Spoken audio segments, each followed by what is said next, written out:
Bismillahirrahmanirrahim. Assalamualaikum warahmatullahi wabarakatuh.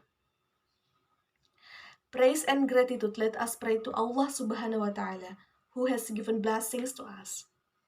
Not forgetting the prayers and greetings to the Prophet Muhammad sallallahu alaihi wasallam, his family and companions.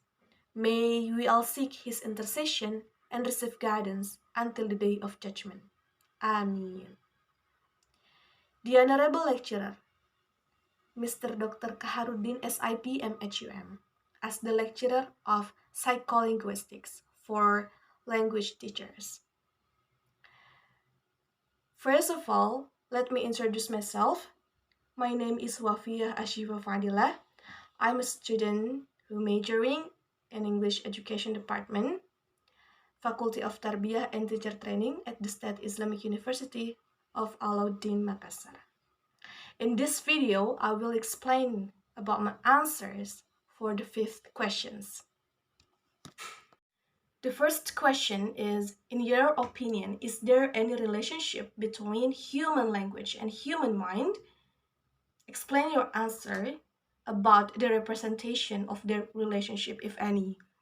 The first one is we have to take a look what is the psycholinguistics first. Psycholinguistics is the study of the relationship between human language and human mind. So what is language here? Language here means the complex cognitive process that involves the use of mental representation and mental process to produce and comprehend the text and speech. Now we have to take a look what is mental representation. Mental representation here refer to internal cognitive. That is means that we store and process the information in our mind about language. So the next one, the question is, so what is mental process then? Mental process is refer to cognitive operation. It means that is human manipulate these mental representation while they are speaking or while they are using the language. So then, what is the representation of the relationship between human language and human mind? So I'll say their relationship is bidirectional relationship. Why? The first one, we know that language is the product of our mind. Language is the product of our mind and it refers to a cognitive process. And then second one is language also shapes the way we thinking. It's influenced the way we think, the way we perceive the world around us.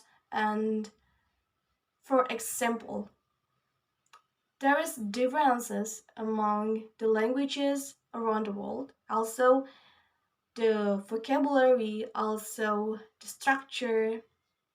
And that's why I'll say that their relationship is bidirectional relationship. First, because language is the product of our mind. Also, language shapes or influence the way we think. That's why the relationship between human language and human mind, I'll say their relationship is bidirectional relationship. The next question is, psycholinguistics can be defined as the study of mental representation and mental process. In your opinion, what do mental representation and mental process mean? Mental representation refer to internal cognitive structure that humans use to store and process the information in their mind. The representation of these mental representation is the knowledge of grammar, vocabulary, syntax, and phonetics. The next, what is mental process mean?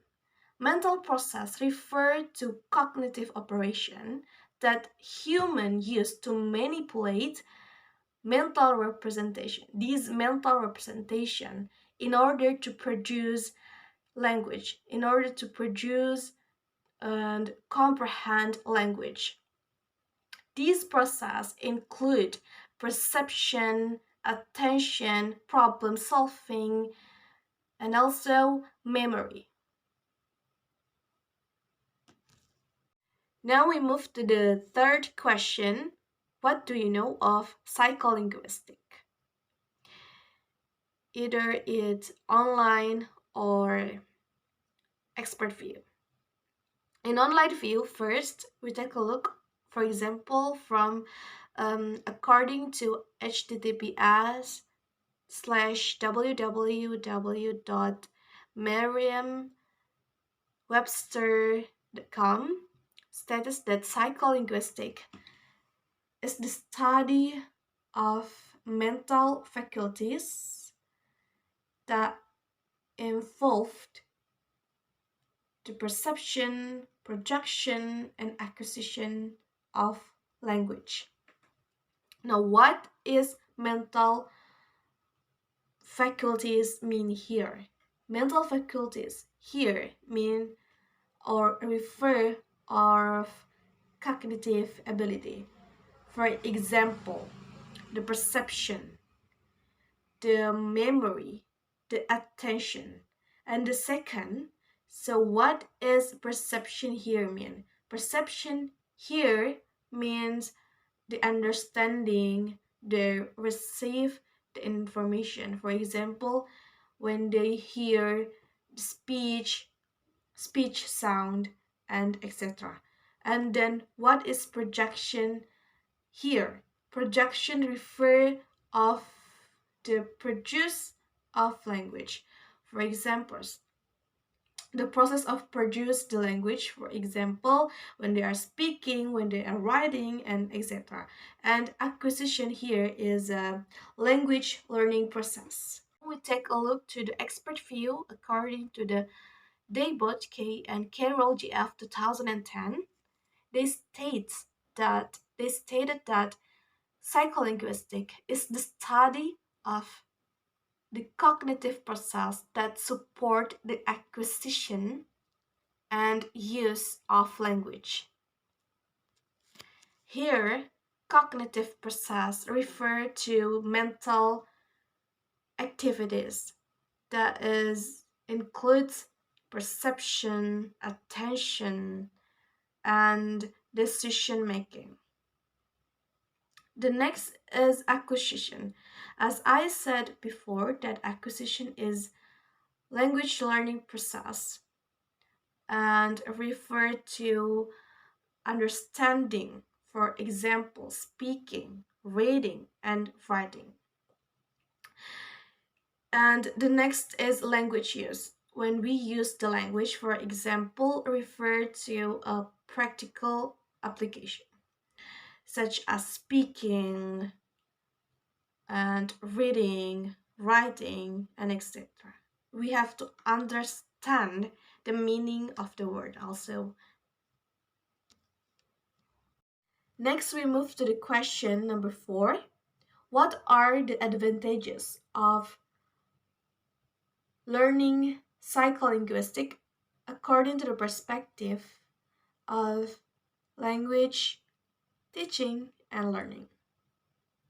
The first one, we already know that psycholinguistics provides a lot of theories that explain how acquires a language, how to produce a language, and how to perceive a written and spoken language. Also, from these theories, the teacher can provide or develop more effective material. These theories also have been used to develop a new language teaching method that is more effective. And then from psycholinguistic, the teacher can also design a new assessment to assess their student English ability. Also, for the students, they also can understand more and find out the difficulties that they are faces when they learning English. For example, in language learning, pronunciation, in grammar, and also in vocabulary, and so on. The last question, psycholinguists use observation and experiment approaches to investigate psycholinguistics. What do you know of the two approaches? The first is observation approaches. Observation approaches, what I know about the observation approaches is a systematic and careful research or approach that examination the nature setting. What I mean by nature setting here is the observation is the way we do the observation is in a classroom, in a daily conversation, so it's doing like in a natural way and provide various insight and how they use their language, and it is provide a real life situation. And the second one is about the experiment approach. Experiment approach is more manipulative.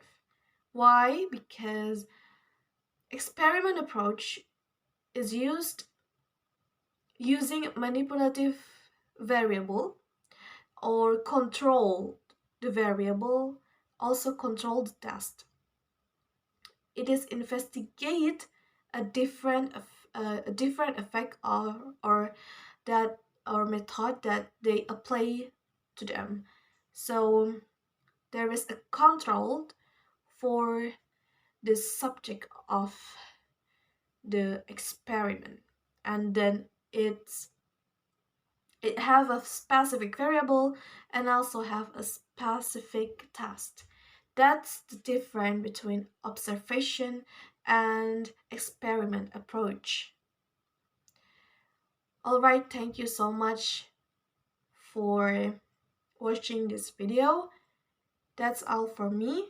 Thank you. Assalamualaikum warahmatullahi wabarakatuh.